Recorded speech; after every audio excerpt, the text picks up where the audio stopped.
Salutations everybody, it is Matty here today, and we are diving into what I believe is the most important article to drop this year for video games, and that's from Wired. It's depicting a very terrifying future for video games where it's based on a subject matter I'm incredibly passionate about. We've talked about it a lot here on this channel, as well as on Defining Duke and Xbox podcast, and that is the usage of generative AI content in video game development. My increasing concern is as we're seeing this industry bleed important talent, and we're not really growing that pool any further because no one wants to work here since job security is at an all-time low with layoffs constantly happening and studios being shuttered, we're now seeing software begin to replace people. When we talked about this in the past, guilty as charged, it's always been a wait and see approach. How are some companies going to handle the usage of generative AI content?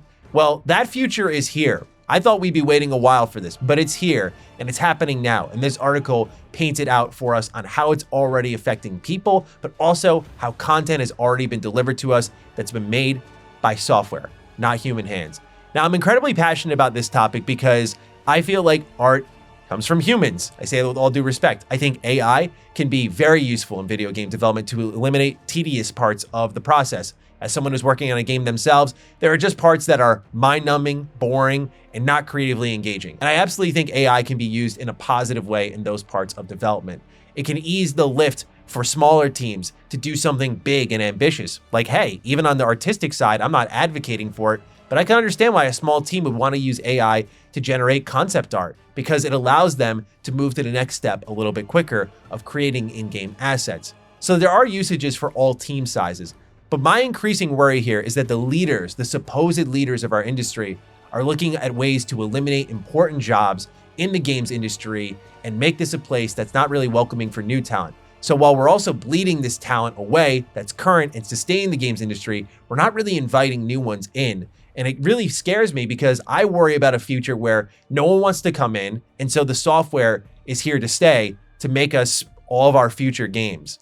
And I know that's a very bleak outlook, and there are ways that people are fighting back, but you need to be aware of this. And so that's what this video is designed to do. And don't worry, it will end on a somewhat positive note. But first, I want to set the table before getting into this article, because we've seen a lot of murmuring around the industry, really all over the place. It began with the finals, which used AI text-to-speech because they said they could produce lines in a matter of hours rather than months. And this was something that did surprise a lot of voice actors and actresses when this statement came out. They were really confused by the matter because it's really about the development pipeline, and lines could come in quick if that's how things were rolling, but they just wanted to use AI to pump content as quickly as possible with voice work based around it. Now, the finals was quickly forgiven for this because otherwise the game was really fun and different, and that's where we were introduced to what I called the case-by-case basis. How much are you willing to ignore? For me personally, as someone who's passionate about the subject, I would prefer real voices, but I think the finals did enough unique things in the first-person shooter space, especially all that environmental destruction, where I still managed to have a good time, even if I was a little bit jaded about the usage of AI voices. But one of the leaders in pushing into AI is Microsoft, where they said they're going to integrate its Copilot AI into Xbox and PC games. Game Developer breaks it down saying during its Microsoft Surface and AI event, the tech giant showed off how the AI tool could be applicable to games. Per Windows Central, the presentation featured Minecraft with the tool directly embedded in the game. Players can use Copilot to ask things like, how do I craft a sword? At which point, the tool helps them find the needed components. It basically works like an always online game guide, or the PlayStation 5's non-AI powered help system. Minecraft is the first game to have Copilot integrated within it, but it sounds like it'll ultimately be within other games. It's unclear if this is being done with first-party Xbox titles to begin with. And while Copilot was formally unveiled last year, Microsoft plans to use AI in the Xbox ecosystem in more recent. Gen AI-powered tools are being eyed for narrative design and writing, and an AI chatbot is being looked at to help with customer service.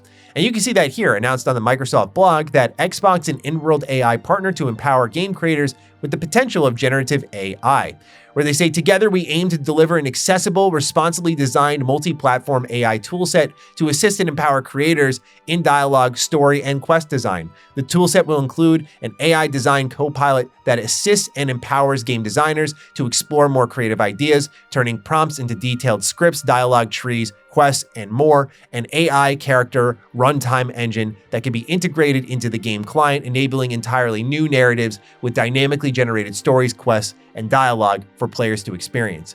This is really the perfect storm for me because I'm really passionate about generative AI usage in game development, and especially as a writer, this in particular irks me because I believe writing and art really drive the whole process. Of course, all of these coalesce alongside music and the gameplay to make the experience. But in my experience working on games, writing really drives the vision. It depicts everything from the art to the gameplay, to the music, to the feel, to the world. And the idea of Xbox and Microsoft advocating that we have tool sets that are going to design narratives for you. What's so important to me about writing is that I think a lot of it is defined by world experience. What have you gone through in your life that has brought you to this point? And how much of that are you going to pour into this character, this quest, this interaction, this world, this town, village, city, this interaction, etc., etc. And I think that drives great writing is sometimes sadness, sometimes happiness, the emotions you're feeling, combined with your world views. How are you viewing certain sensitive subjects? How are you incorporating that into your writing in a way that feels natural with the characters that are speaking and interacting and the situation going on around them? When you have a machine at the head of all of that, obviously that doesn't really make for a personalized experience where you can connect with someone's thoughts as a creative and get into what they were thinking or feeling during that point in time. What drove this character interaction? That sense of discovery, that emotion is gone. Now, it's not just Xbox, PlayStation's looking into it too, saying that AI is important to Gen Z and Gen Alpha gamers who want personalization across everything. EA Studios are apparently hungering to start using generative AI as quickly as possible, where the CEO of EA has said, "We've done analysis across all of our development processes, and right now, based on our early assessment, we believe that more than 50% of our development processes will be positively impacted by the advances in generative AI," Wilson said in response to a question about the technology. "And we've got teams across the company that are really looking to execute against that." And then Wilson thinks that with 40 years worth of proprietary data to feed into generative AI models, EA will increase efficiency over the next 3 years, and within 5 years or sooner, take things further by using AI in those efficiency gains to build bigger worlds with more characters and more interesting storylines. Nintendo says generative AI can be used in creative ways, but they were smart to kind of dodge the question and say it highlights IP issues, as in you can accidentally copy something because this is coming from a machine that's going to generate ideas through past ideas, so it's not really going to create anything original. I envision that AI is going to impact game development so much that at certain points, it's going to be a marketing statement to say that your game is AI free. I think of it a lot like organic foods. I think of it a lot like no artificial sweeteners. That's kind of what's going to happen. It's going to be a food label style game development environment where you're going to have games that are handcrafted, humans only sort of approach. And there's going to be a sense of pride in that, but also people are going to run and support that. I think AAA is hoping to pull the wool over your eyes, while indie is likely willing to do the hard work to earn your attention, to earn your favor, to earn your love, because you're doing something the others are not. And I'm really curious to see who wins out. I think what AAA is banking on is ignorance being bliss, that people are going to experience this thing, really like it, and then find out later, oh, that was AI? And that is the goal, to do that over and over, because if that happens, then people will loosen up on what AI can do. I have no issues with AI being used as an assistant. As someone who does a lot of level building, there are parts of that process that outright suck. I can't stand it at times, even if it's very gratifying watching it all come together with the lighting, the color grading, and all that stuff. Watching it all come together, plus the music, feels really good. But there are parts with terrain building and landscaping that are just a little bit tiresome. And I'd love to sometimes click a button and just have it be done so I could focus my creative energy on things like script writing, art, music, etc., etc. That stuff is incredibly important to me, not just making a landscape look very natural with the rest of the world based on what paths I've decided the map will be walkable with. So there are parts of game development that I think AI can really assist in, right? Getting rid of the busy work so creatives can focus on certain aspects without eliminating jobs. Like, there's a way for these two to coexist. I can even understand a world where Ubisoft's Ghostwriter is a little bit useful in that you can have these dynamic open world barks that create a little bit of life in your world as you focus on the main story and side content. Would I do that? Hell no. But can I see an understanding for that? Maybe. That's the furthest I would go in the terms of writing, because even then, I think those little interactions, those bits of personality are so important. I think the more you water that down, the worse gaming gets. So I know this has been a really long setup for the real meat of the video, but yeah, we're in a time where this is something big companies across the board are chomping at the bit to use, and you need to be aware of that. Because as I mentioned at the top of this video, it's here now, as The Wired wrote in this article titled "AI is already taking jobs in the video game industry." When Noah saw the email, a wave of anxiety hit. It was spring 2023, and the Activision artist was reading a message from the company's then chief technology officer, Michael Vance, about how artificial intelligence, or AI, was top of mind at the video game publisher. Systems were still being tested, Vance wrote, but what we have seen thus far holds a ton of promise. There have been a couple of emails like this sent to employees of the studio, which produces the juggernaut Call of Duty series. A previous one had approved the internal use of generative AI tools Midjourney and Stable Diffusion for producing concept art.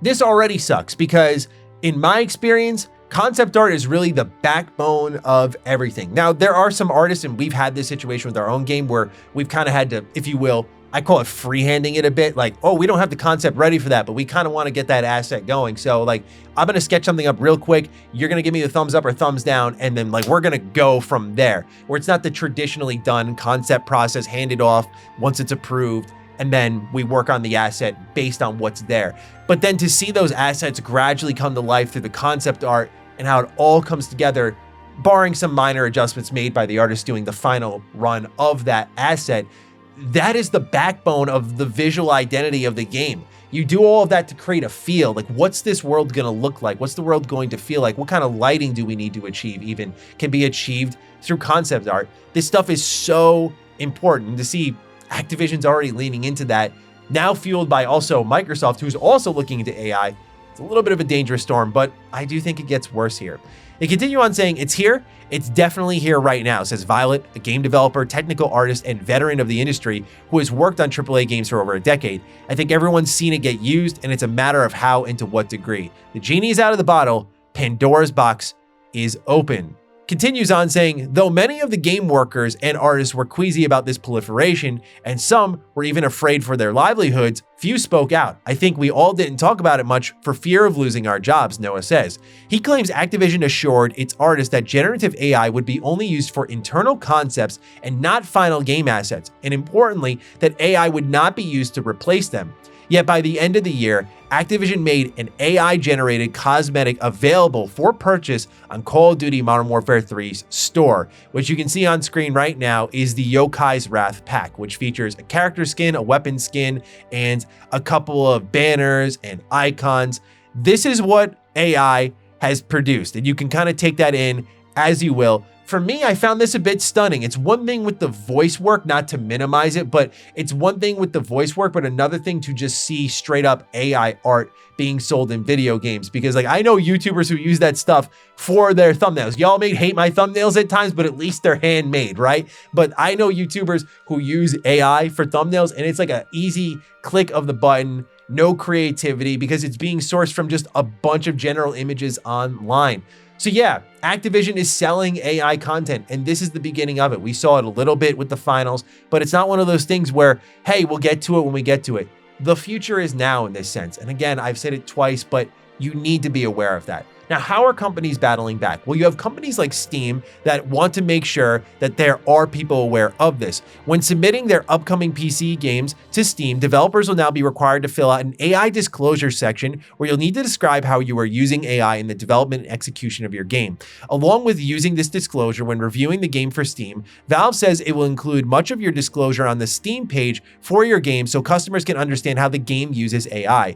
Valve splits this usage into two broad categories. The first is pre-generated content, including art, sound, code, or anything else that's created with the assistance of AI tools during the development process. Valve says developers must promise that your game will not include illegal or infringing content and that your game will be consistent with your marketing materials. Meanwhile, SAG-AFTRA can now call an immediate strike if game companies refuse AI protections. They say if called, the strike shall be over All covered services under the Interactive Media Agreement and all SAG-AFTRA members will cease rendering all services and performing all work covered by IMA, reads the press release. The parties are continuing negotiations at this time, but remain far apart on resolution of necessary terms covering critical AI protections for video game performers. Crabtree Ireland says SAG-AFTRA's resolve remains unwavering and should not be tested by employers. Our membership voted more than 98% yes to authorize a strike of this contract should the employers not come to the table with a deal that includes our critical provisions, especially in AI.